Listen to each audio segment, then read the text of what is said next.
لیکن ہمارا پاکستان میں ہمارے سائنٹسٹ نے ہماری جو بہترین کام کیا ہے اور ہمارے فارمر کو پراپر گائیڈ لائن دی ہے، اور اس سے نتیجہ یہ ہوا ہے کہ ہمارے الحمدللہ اتنی پروڈکشن ہونے کے باوجود بہت ہی اچھے ریزلٹس ہیں فارم لیول پہ، کوئی ڈیزیز نہیں ہے کہیں پہ۔ ڈاکٹر صاحب اس سلسلے میں ہم نے پہلے بھی کہا تھا، تو اب بھی برملا ہم کہتے ہیں، اس میں شکر گزار ہیں پاکستان پولٹری ایسوسیشن کے اور اس کے ان اقدامات کے جن کی وجہ سے اس بیماری سے بچاؤ رہا۔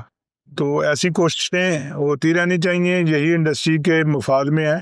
اور اس میں ایک دفعہ پھر ہم پاکستان پولٹری ایسوسیشن کے تمام زعماء کو، تمام ڈاکٹر حضرات کو، تمام جو سائنٹسٹ ہیں ان کو خراج تحسین بھی پیش کرتے ہیں اور مبارکباد بھی دیتے ہیں آپ کے حوالے سے۔ بہت شکریہ۔ اور اس میں ڈاکٹر نعیف نذیر جو ہے ہماری ڈیزیز کنٹرول کمیٹی کے کنوینر، اور ان کی ٹیم اسپیشلی مبارکباد کی مستحق ہے۔ جی ڈاکٹر نعیف نذیر صاحب بڑے اچھے دوست بھی ہیں، بڑے اچھے انسان بھی ہیں، اور پولٹری انڈسٹری کا سرمایہ ہے۔ اللہ تعالیٰ ان کو لمبی زندگی دے، صحت مند زندگی دے، اور ہمارے ساتھ اکثر پروگرام میں بھی شریک ہوتے ہیں۔ اور آپ کے اس کے ساتھ ساتھ جو ہے نا، میں ایک اور کہنا چاہتا ہوں، یواز اور فیصلہ آباد یونیورسٹی، اس کے سائنٹسٹ بھی بہت اچھا کام ساتھ کرتے ہیں، کولیبوریشن۔ جی ان کی بھی ہم ان کا بھی مشکور ہیں، ان کا بھی شکریہ ادا کرتے ہیں، بلکہ پوری پولٹری انڈسٹری کی طرف سے ان کا شکریہ ادا کرتے ہیں، اور امید کرتے ہیں کہ وہ پاکستان کی پولٹری انڈسٹری کے لیے کام کرتے رہیں گے۔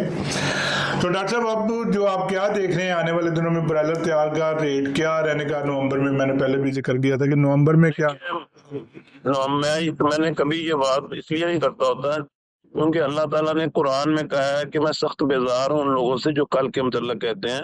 اللہ نے جتنی عقل دی ہے اس عقل کے تحت یہ بتاتا ہوں کہ حالات نومبر میں انشاءاللہ اللہ کی مدد سے کٹنگ بہتر ہوگی، اکتوبر کی نسبت کٹنگ نومبر میں بہتر ہوگی اور دسمبر میں بھی بہتر ہوگی۔ تو ہمیں امید واثق ہے کہ ریٹ اچھے ہوں گے، بہتر ہوں گے، وہ ہائی ریٹ نہیں ہوں گے لیکن بہتر ہوں گے انشاءاللہ۔ ڈاکٹر صاحب مرغی سستی ہونے کے باوجود چوزا جو 10-15-20 روپے میں بک رہا تھا وہ 75 پہ پہنچ گیا اور بک بھی رہا ہے۔ میں نے ابھی بھی پتہ کیا کہ چوزا جو ہے نا وہ کہہ رہے ہیں کہ 75 میں پورا بک گیا، یا اگر وہ تھوڑی بہت آج کی وجہ سے کمی بیشی ہوئی بھی تو 2 4 5 10 کی ہوگی، لیکن زیادہ تو وہ یہی بتا رہے ہیں کہ کوئی چانس نہیں ہے سستا ہونے کا۔ اس کی وجہ کیا ہے؟ چوزا کم ہوا ہے یا پیچھے بریڈر کم ہوا ہے یا آگے لوگ ڈالنے والے زیادہ ہو گئے ہیں؟ دیکھیں آگے ڈالنے والے لوگ زیادہ ہو گئے ہیں۔ جب لوگوں نے دیکھا کہ 15 اکتوبر ڈیڈ لائن تھی کہ ریٹ بہت کمپریہنسلی 1650 مشین کا چوزا آئے گا، 1700 مشین کا چوزا آئے گا، تو وہ لوگوں نے دیکھا کہ نہیں وہ بکتا جا رہا ہے، ٹھیک گزارا ہو رہا ہے۔ تو متوقع یہ ہے کہ جو لوگ ابھی مہنگا چوزا ڈالیں گے تو ان کی کاسٹ آف پروڈکشن کو کاؤنٹ کرے فارمر 300 روپے کے قریب آئے گی۔ یہ جو 80 روپے والا چوزا یہ 300 میں کاسٹ کرے گا، اور اگر 300 میں کاسٹ کرے گا تو اس میں مطلب ہے 320 میں بکے گا تو 300 میں اس کے پیسے پورے ہوں گے، یہ جو کہ چانسز بہت کم ہے۔ ڈاکٹر صاحب ایک عام خبر مارکیٹ میں یہ بھی گردش کر رہی ہے کہ یہ مہینہ پہلے یا 18-20 دن پہلے کچھ چوزا جو انڈا تھا جس سے چوزا نکلنا تھا وہ کوئی مارکیٹ ہوا ہے، اس میں کوئی صداقت ہے؟ وہ جب ایک دفعہ ایک دم شور شروع ہوا، چوزا 10 12 15 روپے میں بکا، وہ ہر انسان افراتفری کا شکار ہو جاتا ہے۔ اس میں 6 کمپنیاں بھی ہوتی ہیں، اس میں سب لوگ ہوتے ہیں، بہت سے لوگوں نے بیچا اور بہت سے لوگوں نے اپنے مولڈ پہ فوراً کیا، بہت سے لوگوں نے بہت سے سٹیپ اٹھائے، کوئی ذرا جلدی اٹھا لیتا ہے، کوئی تھوڑا لیٹ اٹھاتا ہے۔ اس کا مطلب یہ تو واقعی چوزا اس وقت جو ہے نا وہ پہلے کی نسبت کم ہے، اس سے تو رزلٹ یہی نکلتا ہے۔ چوزا یہ جو ہماری میٹنگ ہوئی تھی کراچی میں، اس میں بڑا کلیئر کٹ تمام بڑی بڑی کمپنیوں کے لوگ شامل تھے، بڑا کلیئر کٹ انہوں نے ایک ایک چیز ایلیبوریٹ کر دی کہ چوزا 16-15 اکتوبر کو اگر بڑھے گا تو یہ 3-4 ماہ بڑا ہوا چوزا آئے گا۔ تو یہ اب کسی نے مولڈ کر لیا یا کسی نے انڈا بیچ دیا، اس کا کوئی ڈیٹا ایگزیکٹ ڈیٹا نہیں ہے، لیکن یہ ساری وہاں پہ لوگوں کا ہے سوچ ہے کہ ایسے ہو جائے گا، ایسے ہو جائے گا۔ What will happen, they should know کہ ہماری کاسٹ آف پروڈکشن کتنی آتی ہے، یہ فارمر کو غور کرنا چاہیے۔ اچھا ڈاکٹر صاحب اب ہم کنزیومر کے لیے بات کر لیں، آپ ایک ڈاکٹر ہیں، وسیع علم رکھتے ہیں، پوری انفارمیشن رکھتے ہیں، ایک عام کنزیومرز کو ایک دن میں یا ایک مہینے میں یا ایک سال میں جو بھی آپ انالیسس کریں اس کو کتنا چکن کھانا چاہیے, کتنے انڈے کھانے چاہیے اور کیوں کھانے چاہیے؟ دیکھیں کنزیومر کو یہی ہمارا اصل سوال ہے. ہماری سب سے پہلے وی شوڈ بی کنوینسڈ, ہمارا جو چکن ہے اس کی کوالٹی, میں تو بڑا کنوینسڈ ہوں کیونکہ میں نے امریکہ کے فارمز بھی دیکھے ہیں, دوسرے بھی دیکھے ہیں دنیا کے مختلف ملکوں میں, لیکن جو ہمارا فارمر کوالٹی پروڈیوس کر رہا ہے یہ کسی بھی دنیا کے ملک سے کم نہیں ہے. یہ لوگوں کو کنوینس ہونا چاہیے کہ یہ اس میں کسی قسم کی کوئی بھی بہام نہیں ہے. اور دوسری بات یہ ہے کہ ہمارے جو chicken, same is true with eggs, ہماری کوالٹی ابھی آپ دیکھ لیں کہ ہماری کوالٹی اتنی اچھی ہے انڈے کی, انڈیا کا اور ایران کا انڈا چھوڑ کے دبئی مڈل ایسٹ والے پاکستانی انڈے کو پریفرنس پہ لے رہے ہیں. جی جی بالکل. ہماری کوالٹی فارمر نے, میں خراج تحسین پیش کرتا ہوں, فارمر نے اور دوسروں لیئر فارمر, برائلر فارمر نے بہت اچھا پروڈیوس کیا ہے چکن بھی اور ایگز بھی, اور اسی کے ساتھ بریڈنگ کمپنیوں نے بھی چکس کو بھی. لیکن جو پبلک کو کہوں گا کہ یہ سب سے اچھی خوراک ہے. پرانے وقتوں میں ماں پراٹھے کے ساتھ انڈا دیتی تھی, بچہ اسکول لے کے جاتا تھا اور بچے 6 فٹ والے ہوتے تھے. ابھی ڈوارفزم کا شکار جب سے یہ کھانے شروع ہو گئے ہیں رنگ برنگی چیزیں, بچے ڈوارفزم کا شکار ہیں. ہماری یہاں ہڈیاں ڈھانچہ نہیں بن رہا, 42% بچے لوگ سٹنٹڈ گروتھ کا شکار ہیں, ہماری میل نیوٹریشن کا شکار ہیں. یہ جب تک ہماری یہ ہڈیاں جوڑ نہیں صحیح بنیں گی, ہماری دماغ کی نشو و نما صحیح نہیں ہوگی, صحت مند قوم نہیں ہوگی. اور آپ کے چینل کی وساطت سے ایک بات بڑی ہے, پنجاب حکومت کو بھی کہنا چاہتا ہوں کہ یہ فوری طور پہ پولٹری پہ ہر طرح کے ٹیکس ختم ہونے چاہیے نیشن بلڈنگ کے لیے, کیونکہ یہ نیشن بلڈنگ فنامنا میں بہت ضروری ہے کہ ہم پروڈکشن ہائی کریں اور لوگ اتنی پروڈکشن کریں کہ ہماری پر کیپٹا کنزمپشن, ہم اور زیادہ نہیں, چکن کو 8 کلو سے کم از کم 25 kg پہ لے کے جائیں, اور دنیا میں اگر 45 ہے تو 25 پہ تو لے کے جائیں. اور اس کے ساتھ ایک پروجیکٹ کے تحت گورنمنٹ کام کرے کہ ود ان 1 year 2 year ہم نے اس کو لے کے جانا ہے. اور اس کے ساتھ انڈے جو ہیں وہ 53 انڈوں کی بجائے ہمیں کم از کم 200 انڈا پر پرسن پر کیپٹل کھا سکے. یہ صرف پروڈکشن جو ہے وہ بڑھا سکتی ہے. حکومت اگر ٹیکسز نہ لگائے تو انڈسٹری اب شروع سے ہی اپنے پاؤں پہ خود کھڑی ہے, اور اس انڈسٹری کو دن بدن دن دگنی رات چگنی ترقی بھی کرے گی, اور پاکستان کی عوام کا بہت فائدہ ہوگا. لوگوں کو تو اس کو اپنی نئی آنے والی نسل کے لیے اس کو زیادہ سے زیادہ کھانا چاہیے. ڈاکٹر صاحب, انڈے کے متعلق عمومی طور پہ ایک تو یہ وہام پایا جاتا ہے کہ اس کو سردیوں میں کھانا چاہیے, گرمیوں میں نہیں کھانا چاہیے. اور میرا تو خیال ہے کہ ہر بچے کو ایک انڈا, بلکہ ہر بچے کو, ہر فرد کو کم از کم ایک انڈا روزانہ کھانا چاہیے. خالص ترین غذا ہے اور آسانی سے اویلیبل ہے, سستی بھی ہے اور پروٹین سے بھرپور ہے. یہ جو چکن ہے اس کا کھانا اور انڈے کا کھانا یہ انتہائی ضروری ہے. ڈائٹیشین بھی کہتے ہیں کہ آپ چکن کھائیں, روٹی کم کھائیں. شوگر میں بھی لوگ کہتے ہیں روٹی کم کھائیں, چکن کھائیں. اسی طرح آپ کا جو انڈا ہے, یہ انڈے میں بھی اتنی غذائیت ہے.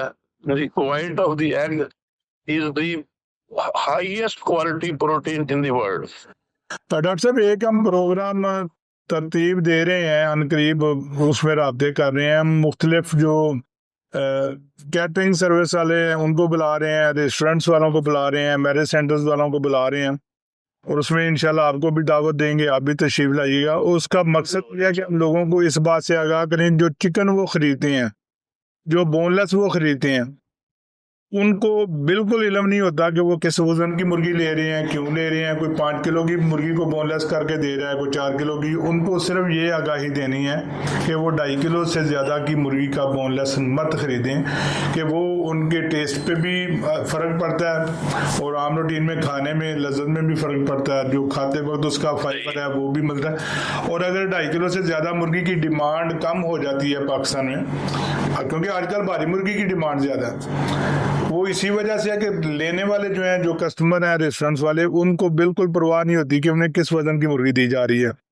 اور اگر ہم انہیں یہ قائل کرنے میں کامیاب ہو جاتے ہیں کہ بھئی آپ چھوٹی مرغی کا بون لیس لیں, میکسیمم 2.5 کلو کی مرغی کا بون لیس خریدیں, تو میرا خیال ہے کہ یہ جو بھاری مرغی کی ڈیمانڈ ہے وہ کم ہوگی, 2.5 کلو کی مرغی بکتی رہے گی تو برائلر کا ریٹ بھی سٹیبل رہے گا.